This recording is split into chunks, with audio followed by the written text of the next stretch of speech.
How y'all doing? For this review, I'm going to go over a 4-book series there by one of the famous writers in science fiction and fantasy. That is Jack Vance. That is his Dying Earth series. It is the book series that inspired many writers of even today, and in fact, his series is named the whole genre of involving Earth so far in the distant future, it's practically at the end of it in one form or fashion. It consists of 4 books. There we got The Dying Earth, Eyes of the Overworld, Cugel Saga, and Rhialto the Marvelous. These are paperbacks I got from my late great uncle years ago, and I read them in my early 20s back in 2002. I remember because we had that very terrible ice storm, while I was reading the second book. And I reread him again when I watched a Dungeon Dives video on Dungeon Crawl Classics' rendition of The Dying Earth. They created Gaiman Games created Dungeon Crawl Classics, a very hardcore RPG in the tradition of original D&D, where death is pretty common and very fast. And they just came out late sometime this year through their Kickstarter, Dungeon Crawl Classics: The Dying Earth, which takes place in this setting. When I watched that video from the Dungeon Dive, I was like, okay, after I finish reading Book I Am, I'll reread the series again. Wow, have I forgotten so much of what was in this series. I remember parts of it, but since I reread it again, I'm going to go over a synopsis of how these books are set up, and we'll talk a little bit about them. So, let's get on with the first book, Dying Earth.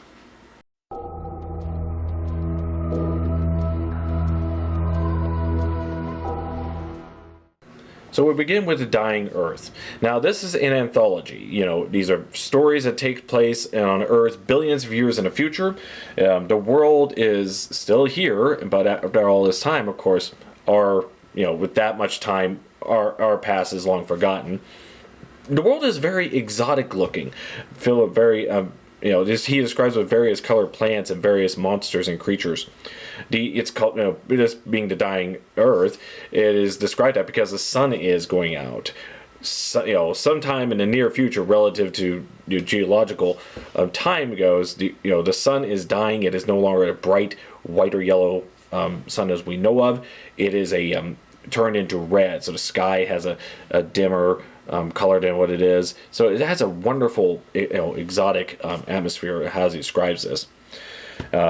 Now, stories usually deal with form of wizards as such, or adventurers among this. And like in good pulp fiction, we're not given long bouts of how the world is. We're just given descriptions of the world as we go along in the course of the stories. So let's start with the first one. We are talking with Turgeon of Mir. Turgeon is a wizard, and we are introduced to him in the middle of an experiment trying to create life. He is doing this, but the grotesque monstrosity of life that he's creating dies on him. So he travels to another world, so to speak, away from the Dying Earth, and he comes across to a wizard named Pendulum, who knows how, who at least further along in creating life. So by working together, after Turgeon does a task for him, Turgeon creates the life that's satisfied to him. Now, and other characters in mind that come back in other stories, before Turgeon shows up, Pendulum has been working on this, but one of his early experiments sort of failed. In fact, her name is Sace, and she was born for all intents, perfect form of a body, but has grown the inability to love or enjoy anything. She knows nothing but hate and bitterness. So she's a bit antagonistic in this story here. But Turgeon does perfect this and creates a companion for him, Sane. So, now, without getting too much in details, let's get with the other one. So next, the story is Mazarium the Magician. Here we come across Turgeon again, but he's captured and shrunken down and is tormented by a monster in a small little cage by Mazarian, who is trying to get the secrets of life he discovered in the last story. Of course, during his interrogation, Mazarian notices a beautiful woman outside of his territory, and he's fascinated by her. She comes close but never crosses into his area, so he decides to chase after her. And that's when we start to see how magic is generally worked here. You may have heard of this before in Dungeons and Dragons, where wizards memorize the spells in their heads, and as soon as they cast them, they instantly forget it. Gygax took that idea for how magic works in Dungeons & Dragons directly from this. So with that, you're given a chase secret that he's trying to capture this girl. But what's her motive? Does she have anything to do with Turgeon? Well, I'll let you find out. On the next story, we are dealing with Sace. This is the first artificial created person we were introduced in the first story, Turgeon of Mir. Now, she normally hates everything, but when she confronts another artificial created life herself, Sane, who were introduced already, she convinces him that yes, you hate everything, but if you come back to this world and explore around, you might find a way to find joy and love, and all that, positive emotions in life. So this is her story on how she found this. Of course, going through some of the obstacles at the beginning of the story, she comes across a cursed man who wears a mask because he's made ugly, and through that we find out what his story is and how he has to who did this to him. So Sace helps him defeat the person who did this, and through working together, maybe they'll both find something they were looking for. The next story is Leanne the Wayfarer. Now, he is introduced in the last story of Sace, and now we're given his own story. This is a amoral rogue here who, when we're introduced, he's walking along, he finds this magical artifact that makes him disappear in a certain way. But then he also finds this hut with a beautiful witch, and he wants to, try to seduce her and everything, and he refuses him. He's like, look, if you're interested, here, see this tapestry here? The other part of this tapestry is held by this one magician named Chun. If you can quickly get that from him and come back to me, I'll submit to you. Now, can he do this? Can he win her, so to speak? You're introduced very early. He's not a likable person. Can he get this? Can he retrieve for her what she's after? Probably difficult for a guy with a wizard named Chun the Unavoidable. The next story is Ulan Dur. Now, of all the stories, this is the one I remember parts of the most. But I just, whatever I did remember back, from back then, it's just out of order. It's just bits and scenes here and there. But this one I also find very intriguing as a story. Ulan Dur, who is the main character, he is a nephew of a prince, and the prince has sent him off to a city to find out his secrets for him.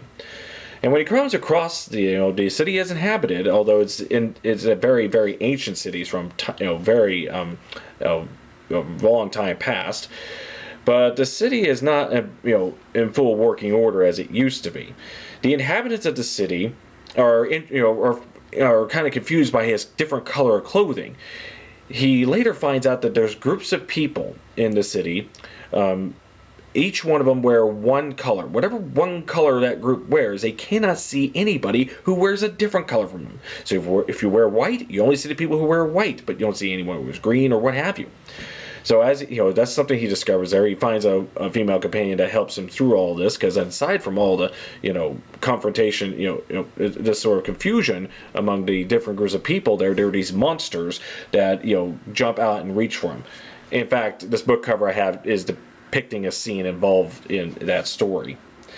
Does he find out the secrets? Well, yeah, he does, and in a sense. Now, of all the ones I mentioned, this is more of a fantasy base and appearance and all that, but this is an ancient city that has the most things that are obviously technological the way we see it in a more sci-fi setting. But Jack Vance's way of using words and his verbiage really makes this work in some to speak. The last story is Guile of Saphir. Our main protagonist is a man who, from a very early age, has been asking various questions. He has a void in his mind to seek out endless knowledge. He would ask questions like, in the beginning here, why do squares have more sides than triangles? How will we see when the sun goes dark? Do flowers grow under the ocean? Do stars hiss and sizzle when rain comes by night? Other questions later on. Why do people die when they are killed? Where does beauty vanish when it goes? How long have men lived on Earth? What is beyond the sky? Always these questions. And the people of his village, try to answer as best as he can, but to the point where he says, look, only the curator knows. In fact, you want to know? Find a curator. He goes to the fabled Museum of Man. And this is his quest of going to this where the Museum of Man will surely is a place where he can gain all the knowledge that he's after and a way to satisfy him. And, of course, that's his journey. And it's a lengthy one where, it's his journey towards the Museum of Man and what he confronts when he gets there. The next two books, you have to get both together in order to get a complete story. They're the only two of the four that run together. If you get the first book, you're going to be left on a cliffhanger, and it is The Eyes of the Overworld, followed by Cugel's Saga after that. I have to warn you, I may have to spoil this one to, in order to link it to the next one. Let's see how well I do on that one.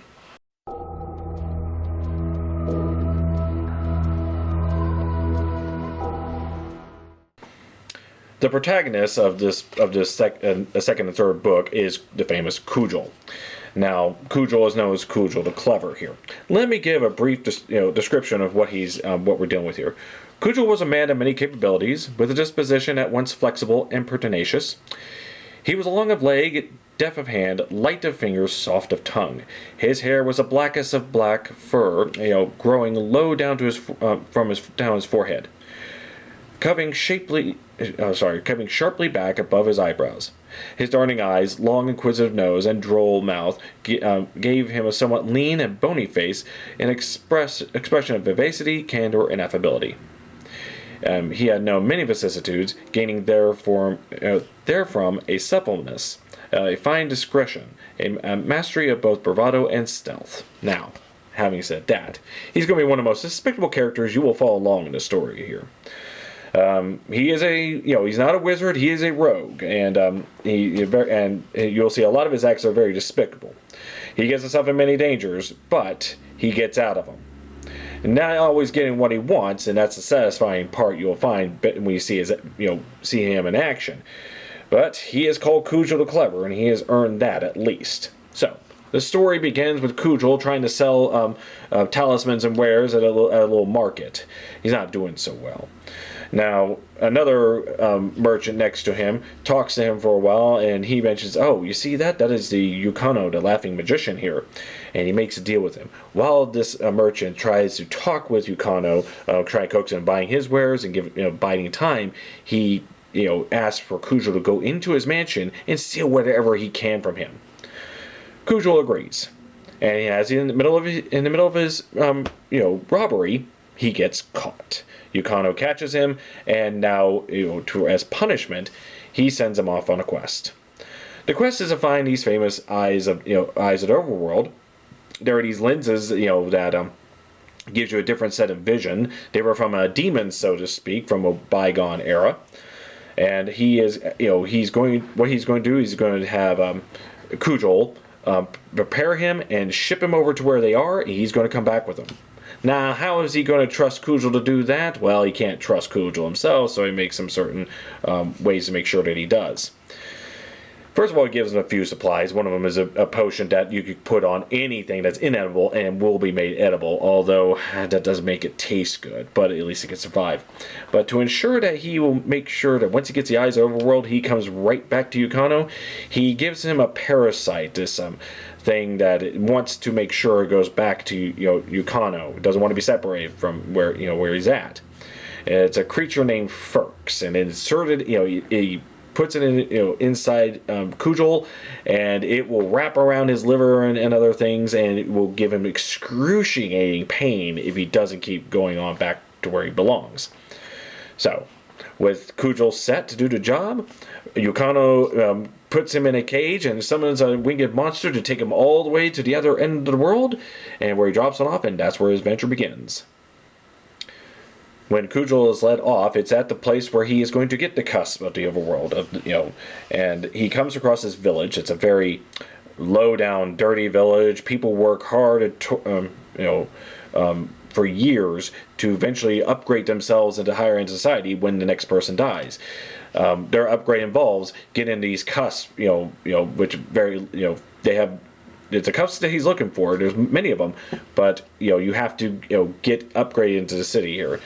Well, here's an interesting saying. While Cugel sees the village as it is, the food is terrible, the huts are shoddy, the people are not very attractive, the work is hard and laborious. But when they get their own cusp, they really do see things through rose-colored eyes. The people are attractive, the food is, delicious, the shoddy buildings are great palaces, and, everything looks great to them. Cugel, through his cunning and cleverness, tries to scam his way to get his own cusp. And I will spare you the details on how he does this, but he has to be very quick and clever in order to succeed. He does, or else we won't have much of a story to go on after that. Another adventure that Cugel goes with on his way here is he comes across an old man trying to search the beaches for a special amulet that him and his father before him been looking for a long time for it. Cugel does find it, but he doesn't give it back to him. He says, "No, it's mine. I'll take it as a wish." And apparently, with the holder of this amulet, he can claim rulership of the city of Syl. He figures this could be his quick way back home. Things don't go always as planned. While escaping all that, he goes across. And one of the other adventures he has is he gets stuck as a watchman. And he's convinced that this is a high honor position here. He's told that this village which is overlooking this lake or ocean, I forget which, but we have this watchman here as a great honor, and those who take it will get given great food, wonderful clothing. Hey, you like that woman there? She's automatically your wife. He convinces him all this. Cugel goes with this because he figures but it turns out it's not what he means. He was scammed into it. The watchtower exists, but he cannot go down as he wishes. The woman he claims he wants to claim as his wife, well, she's after somebody else. It was all set up just to get him stuck in there overwatching it. Why do they have someone stuck up in there? Well, I don't want to spoil that because that's a major event in the end. Cugel, being clever, does get out of this. And, of course, the city suffers for it. The next story, along his way, he comes across a magician and his hands of 50 helpers. His helpers are like 50 some odd people of various shapes and sizes of themselves. One of them is a small stature person that can extend his finger a long ways. And what are they all doing? Well, they're shaping the land at very specific shapes according to this wizard. He's doing this experiment involving this creature that is the essence of totality. Now, Cugel talks to the wizard, see whatever he can get out of him, food and all that, in exchange for something. The wizard will have nothing with him. He's hungry, so he comes across this interesting creature on a pedestal. Well, he takes out his potion, and he's hungry, he puts it on it, and he eats it. He eats totality. The wizard gets highly upset, and after careful research into this investigation, he realizes despite the fact that he ate him, totality has actually moved itself in the distant past. And he sends Cugel into the distant past to try and retrieve it. The next section is the longest section there. Some of you may find this drags out the most. Cugel travels a good chunk of distance there by going with this pilgrim group there, and throughout there you see a lot of his antics, a lot of humorous and scams and cons that he does among the people over here. How he gets a free room by taking it from somebody else and all that. So it's just this adventure on him, cleverly trying to find every way with this group to get as far as he can as possible. So some horrible things, some things you find horrible, some would find funny, but it covers across a great distance, and you see more of the things that you may find interesting about Cugel and what you may hate about him. And after that, he gets captured for a while with some, these rat creatures inside this little cave or tree stump or something like that. He has to get out of that. And of course, now, does he go to Yukano? I'm going to have to spoil it a bit. Yes, he goes back to Yukano. Yes, he gets the parasite out of him. Does he get Yukano back? Yes, but long story short, he's got to make another journey.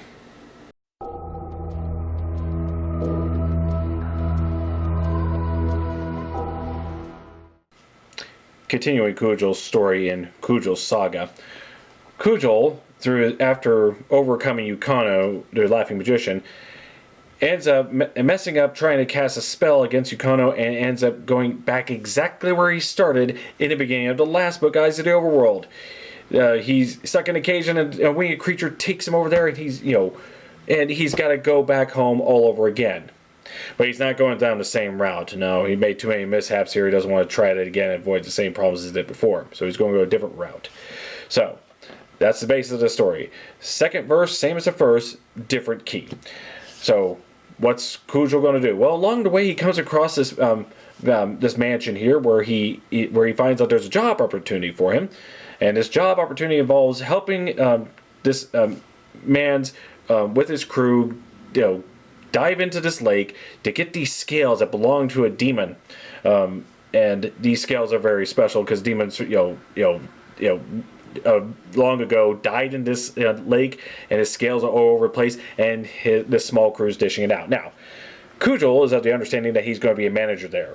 And Cugel, in his arrogant, narcissistic way, thinks that as a manager, he's not going to do any work. They're going to do all the work. He's going to make some changes here, so he's going to try, thinking, that's how it works. But he's kind of been set in place. No, that isn't how it works.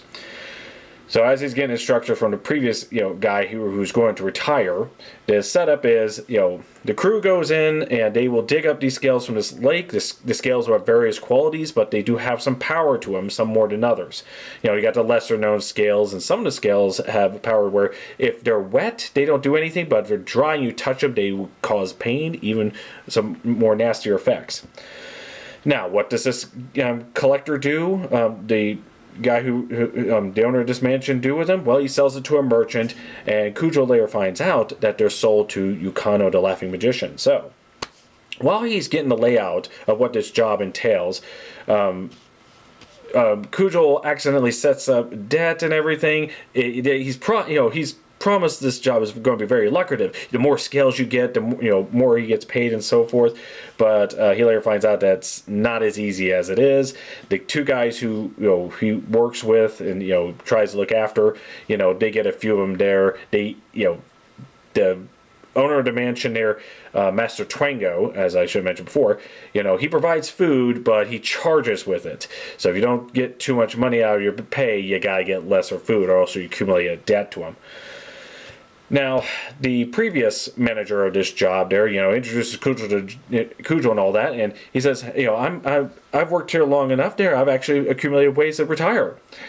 And then while this is happening, the merchant who buys the scales off Master Twango comes to him and says, hey, your last shipment doesn't have the scales in it. Is someone, you ripped us off here. And being confronted by this, the last manager, takes his own life. So Cugel is now investigating, not only doing his job, he's investigating what this last manager did. Apparently he tried to pull a fast one on Master Twango to where the scales in that shipment, he's claiming them as scales he found on the side, and and tries to scam them all so he can retire early. Well, Cugel finds out about this, even finds out his stash, but he's trying to bide his time and making sure he can get a proper getaway with this. And he's also, but in the course of his search, he finds a very special scale, the pectoral skybreak spatterlight. This is the main scale, the most valuable of all. They're searching for this one, and he's found it, and he's hiding it from him. Now he's not going to sell this one for money. He's going to use this as an edge he has for Yucano, so he keeps that with him. Now, how he gets out of this, Cugel is clever. Is he clever enough to get what he wants out of this? Well, yes and no. He does get out of it, and he does get the spatterlight scale, but not much after that. The next series of events involves Cugel going to the port of Skaskervoy. Okay, so he's got the spatterlight there, and he's on his way, and he finds out that the merchant that's buying the scales off Master Twango, he meets up with them, and he tries to hitch a ride, since they're going on their way to where Yucano is to sell the scales. Now, to do this, he hires himself off as an experienced worminger. This boat is propelled by these giant worms on the side, which they have to take care of and take the parasites off and fend them, but their movements propel the boat to where they need to go. So Cugel passes himself off as an experiment worminger, along with another guy, and as they're traveling along, he's now in competition. He's assigned one worm, there's another guy assigned another worm, and they're kind of competing off to sabotage one another, while their manager, the master worminger, tries to try and get in his favor and all that. In the course of all his antics, they come across a port, a very port where the this is kind of an inverse of Middle Eastern countries, where men are kept covered for women to not be tempted and all that. And while they're there, Cugel overhears the merchant and the main wormager says, okay, while we're here, we're going to dump Cugel off here for a more experienced wormager that we know of on this island. Well, what about Cugel? Well, never mind him. Cugel hears words of him and then pulls some cons and scams and tricks against the merchant and his wife and all that, scamming a little bit of money and, leaving them, and eventually he starts taking over, the ship, leaving the merchant and others behind, while he runs off with the ship, running it with the wife and daughters of the merchant. And of course, tries to, he's trying to get back to where Yukano is, but for some reason, when he's asleep, he, somehow the boat keeps steering off course. He takes advantage of the daughters and all that in typical fashion. You're already familiar with the last one. He's not, Marisite, Cugel's a scumbag in these times. And, he does get out of it, but he doesn't go directly where he wants. He escapes them because the merchant is now following them, and, the merchant's wife and daughters do, underhand his antics here, but they caught up with him, but he escapes. Now he goes to another village. Now here, the village of Trustwald, where Cugel meets up a guy who lives in a village. This village has these very tall pillars that the men climb up and bask in the dying sun. And the higher your pillar is, the more prestige you have in the village. So the wives go to this old man who makes these pillars. Hey, can you build an extra section in there so my husband can gain up in status in there? They try to bribe him or threaten him and what have you. Cugel spends some time with him and even helps him out. He finds out this stonemason's this column builder's secret, that he has a special a solution from a tree. He rubs it on his puts it on his boot after they carve out a section. He taps it with his boot into stone, lifts up and raises the column higher. Cugel tries to help him out in a sense by taking sections out from the other columns there, so they lower it down, and then and it tries to run it here and there, so to trick the women that their offers are being met. But they find out about the scam, and Cugel has to run off away. But he still has the secrets, of the potion for boots that make things float. That'll come in handy from time to time. Now, after a little bit of events here and there, another section where he joins a joins a caravan traveling. I kept writing notes here, but he has this caravan where the passengers, Cugel hijacks a ship, causes it to float, and there's offering passages there. Cugel, in his fashion, tries to get the best, rooms and all that, but the passengers have very interesting assortment of characters. They demand, they pay for this, they demand their own rooms or this sort of thing, so Cugel doesn't get what he wants, but he has to travel anyway. One guy comes into these three marionettes that pull all sorts of shenanigans on Cugel. One lady who isolates herself from the rest in her own room in the total dark, doesn't want anything to do with it, don't bother her and all that. With this assortment of characters, they're traveling around these dangerous areas, and while they're trying to do what they can, something is happening. Some of the passengers are being picked off throughout the night here and there. What's going on? Is it something that's following them, or is it something already on the ship? And we see how Cugel solves that area. Cugel later joins gets a job as a watchman as he travels with these 17 virgins to a temple of this nearby city of Lumarth. Unfortunately, the virgins weren't exactly virgins. By the time they get there, they blame Cugel, and now they sent him into this prison where apparently there's a huge demon underneath here with a homunculus attached to his tongue there, tries to test him, and now we get to see how Cugel gets out of that. Of course, a few more adventures after that, and Cugel does get to the end of his journey. This time with the help of a man and his, I believe, if I recall right, his father, who has been divided in 3 or 4 individuals, and they have to share parts of their bodies, like an eye or an ear and all that, just to communicate with him. Well, they all team up together and try, and Cugel, with, tries to see if he can get Yukano at last with that the pectoral skybrick spatterlight. Yukano will try to coax him, can't take it from him. It has to be given to him. Just how it works. But will Cugel find a way to beat Yukano and end all this? Now, after reading these books, again, you're dealing with a clever man, but a very despicable man. That is our protagonist here. And let's understand something. Protagonist is not someone we have to emulate. These are the individuals we just follow throughout the story. And Cugel has earned his, is clever, but not always, but he is an arrogant. He is a, disgusting human being on many parts, especially how he treats to a few women here and there. He thinks himself higher than what he is.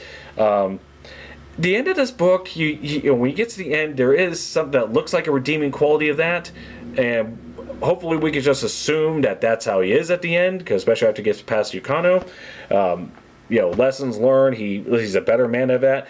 You may find it a bit too quick. I know to some degree I do. If done by modern standards, you got to pace out a little bit so where there's where he does some more self-reflection and comes out better for it. You may find it's too fast, but this is written in traditions of how pulps are, so you kind of cut to that. But again, this is one more of all the books here. These two you got to read back to back.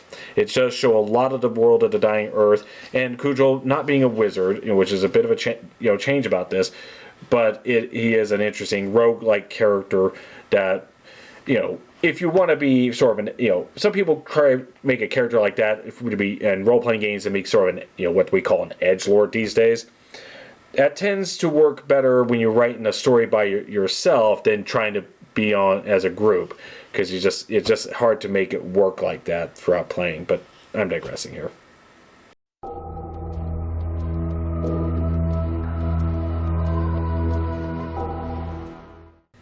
The fourth and final book of the Dying Earth series is Rhialto the Marvelous. All the stories deal with the named character, and this is Rhialto. He's one of a group of wizards that are bound by a common pact. They all do their own things, and something happens involving them. They all have their own ways of trying to resolve that. We'll find out in the second story. And this has 3 stories of it. The second one being the longest. And it's just more stories involving that. And we're back to wizards again. And the foreword does explain a little bit of the world, the dramatis persona, and the characters involved. And even talks a little bit about about how magic works. And I'll read a little bit of passage here. Magic is a practical science, or more properly, a craft, since emphasis is placed primarily on utility rather than basic understanding. This is only a general statement, since in a field of such profound scope, every practitioner will have his individual style, and during the glorious times of Grand Mathalam, many of the magical philosophers tried to grasp the principles which govern the field. In the end, these investigators, who included the greatest names in sorcery, learned only enough to realize that full and comprehensive knowledge was impossible. In the first place, a desired effect might be achieved through any number of modes, any of which represents a lifetime of study, each deriving its force from a different coercive environment. The great magicians of Grand Mathalan were sufficiently supple that they perceived the limits of human understanding and spent most of their efforts dealing with practical problems, searching for abstract principles only when all else failed.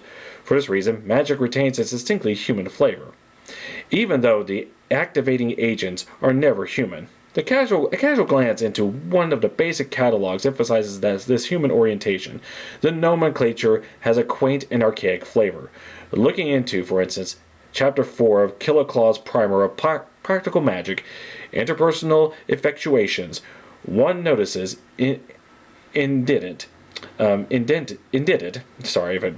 bright purple ink, such terminology as Zarfaggio's Physical Melepsy, Arnholt's Sequestration Digitalia, Lutar's Brass-Nosed 12-Fold Bounty, The Spell of Forlorn Enticement, Tinkler's Old-Fashioned Frouse, Clambar's Reign of Long Nerves, The Green and Purple Postponement of Joy, Tangwire's Triumphant and Discomforts, Lungweiler's Dismal Itch, Kulip's Nasal Enhancements, Rattle's Perversion of the Innocent Chord. A spell, in essence, corresponds to a code or set of instructions inserted into the sensorium of any entity which is able and not unwilling to alter the environment in accordance with the message conveyed by the spell. These entities are not necessarily intelligent or even sentient, and their conduct, from the tyro's point of view, is unpredictable, capricious, and dangerous. The most pliable and cooperative of these creatures range from the lowly to frail elementals, all through the cetistans. More fractious entities are known by the Tamunchans as Dihak, which includes demons and gods, in quotes. The magician's power derives from the abilities of the entities he is able to control. Every magician of consequence employs one or more satistans. A few archmagicians of Grand Mathalon dare to employ the force of the lesser Dihaks. To recite or even to list the names of these magicians is to evoke wonder and awe. Their names tingle with power. Some of Grand Mathalon's most notable and dramatic were Vandel the Great, Amberlin the First, Amberlin the Second, and so on. Let's see. Go after a list of names like that. The magicians of the 21st Aeon were, in comparison, a disparate and uncertain group, lacking both grandeur and consistency. So yeah. So, for that bit of it gives you sort of a look into the world and about how their magic works. And so we get on to the stories. Going briefly over the stories here, we'll start with the Mirth, this first one, where a sorceress from a bygone Aeon, Lorio, comes, she comes by and tries to take over. Apparently, there was this confrontation between wizards and witches, and Lorio was a witch, and she's trying to take over by converting all the men to women. Now, Rhialto and another wizard, Ildefonse, team up with a Lehester, who is a time traveler from Lorio's time period, and they team up to find a way to stop her. The longest story of this book is Fader's Raft. One of the wizards in this little conclave, H. Moncor, starts pulling a series of pranks against the other wizards and having them all think it was done by Rhialto, to the point that, unaware to Rhialto, they gather together, they form a quick sentence, and they go, and while Rhialto's not at home, they ransack his house, take his items and all this. Rhialto coming by and not able to defend himself, say, hey guys, I'm due my fair share according to the blue principles here in the book, which after you ransack it, I don't have a copy of my own, so we need to go back to where they exist in the special location and say what you did was wrong and I would deserve my justice. They go there, and the blue principles they find out was a forgery. Apparently whoever's doing this, we find out who is want to make sure it's very difficult for Rhialto, if not possible, to solve this. And not only, and how did they solve it? Well, they find that the originals are being placed at different places in time. Rhialto goes back in time with a little demon assistance shorthanding it there, and in the course of adventures trying to find out where the blue principles are. They're in this village, and when he goes there, and he has to realize they have to travel in the future there, where that section of the earth is flooded, and so often he goes through all this just to find the blue principles to get the justice that he wants.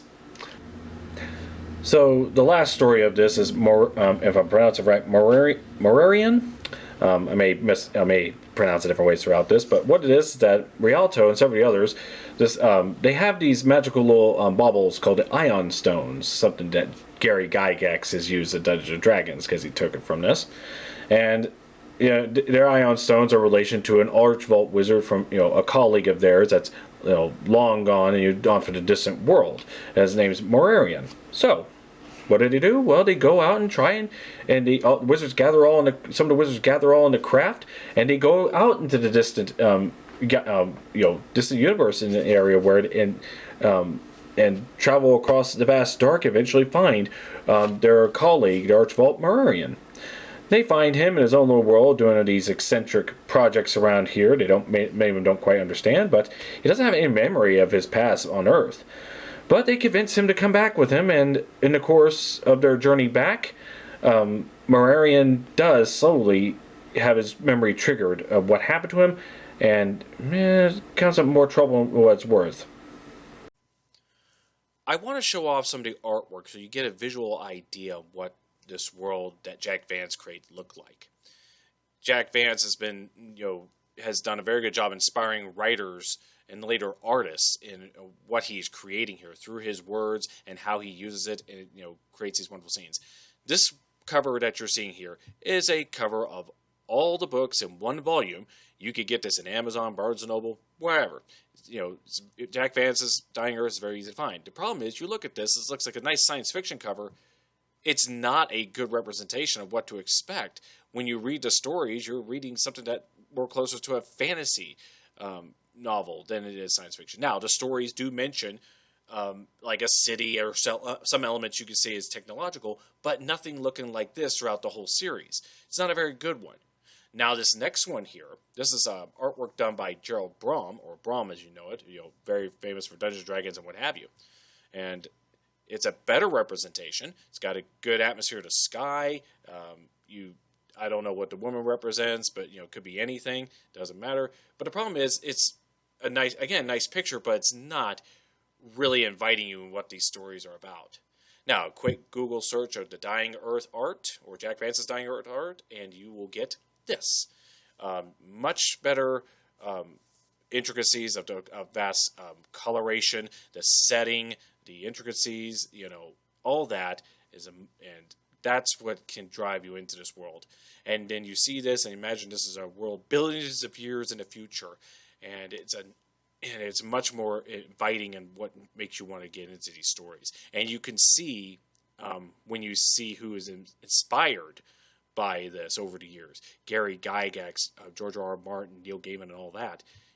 You read these stories and you understand how they were absorbed into this. While Jack Vance never published another story after the Rhialto the Marvelous set in the Dying Earth, his work in that setting has inspired many authors over the years. They still cite him as an inspiration today, not just the world that he created, but his way of use of language and his use of words to create and shape this world. It has inspired so many writers that George R.R. Martin and Gardner Dozois got together and in 2009 published this anthology, Songs of the Dying Earth. About the cover, you found this cover. This is most likely the cover you're going to run into if you ever order a physical copy of this. Very uninspiring, isn't it? After everything I've shown, this is what they have for this cover, and I think it's lackluster to say the least. What is it with modern science fiction and fantasy? Want to go for this minimalist or to abstract art? I have no idea. I don't understand. But fortunately, it's not the only one. We got to this. This is a cover done by Tom Kidd. He also does the interior artwork of it as well.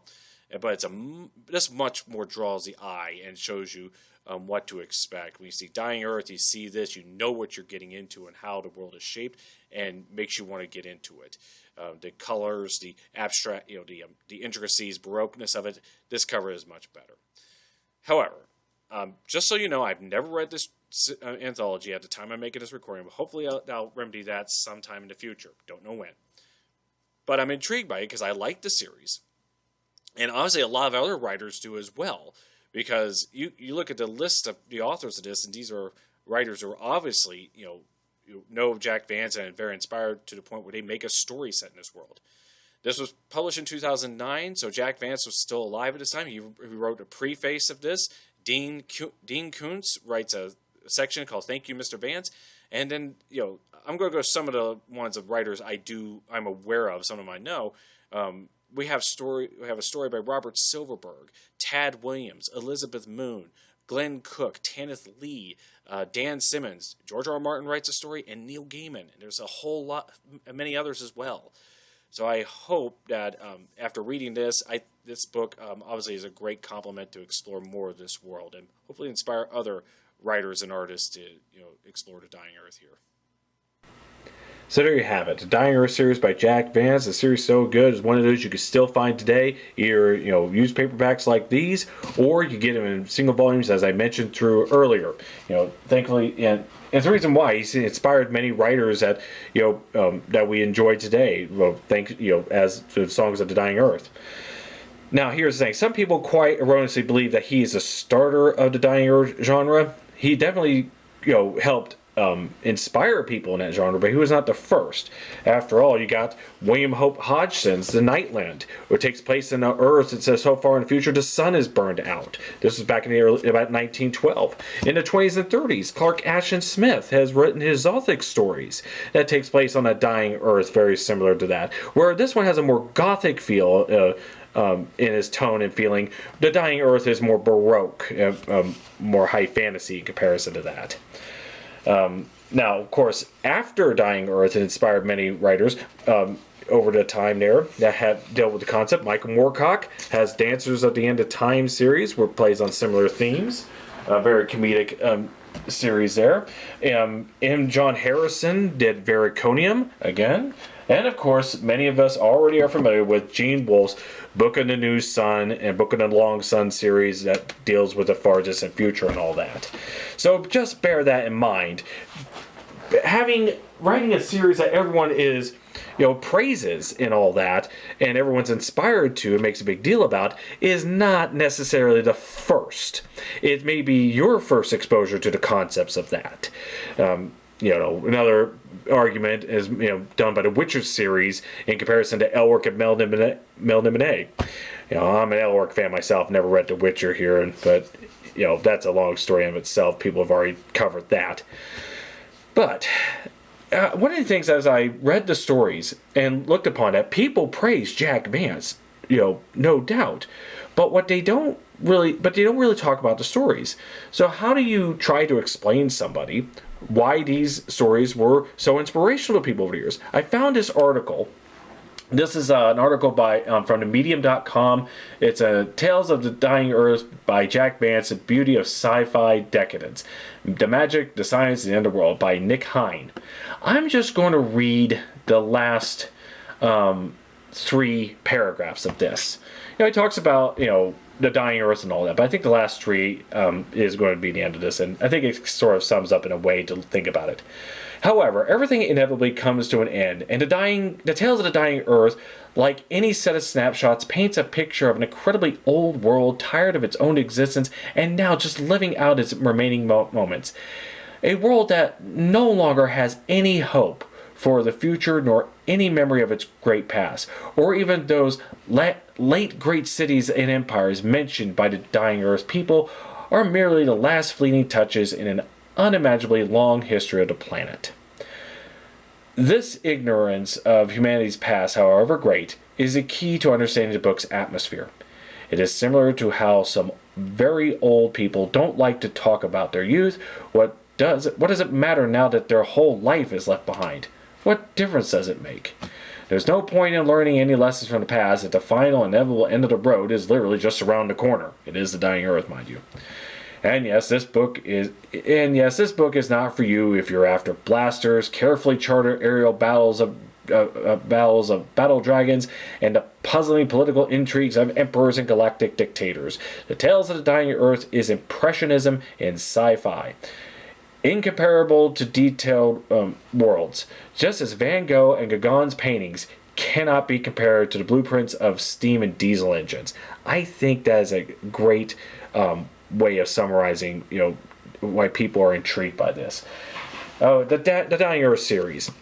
It is adventurous. It is, fantastical. It is funny. It is cynical. It is very, very twisted and evil in some parts. It's got highs and lows about this, but it's done in a nice traditional pulpish style of storytelling. That Jack Vance is derived from. So that's a good way you look into this as well. How to tell an intricate story without going into phone book fantasy mode. Writing as an art, and Jack Vance, through his use of words, what people constantly talk about his use of vocabulary, which is understandable, but keep a dictionary ready. He doesn't make up his own words; these are real words. Just uses it to form and shape in a literary equivalent of a high production value.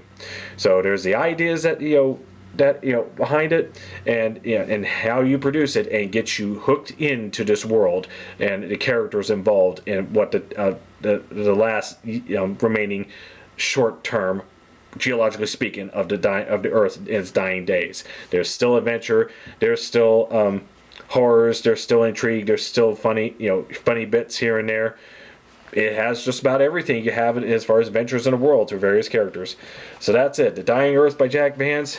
You can get them all, one form or another, all separate books like this, or as a single omnibus. Thank you all for watching. You have a nice day.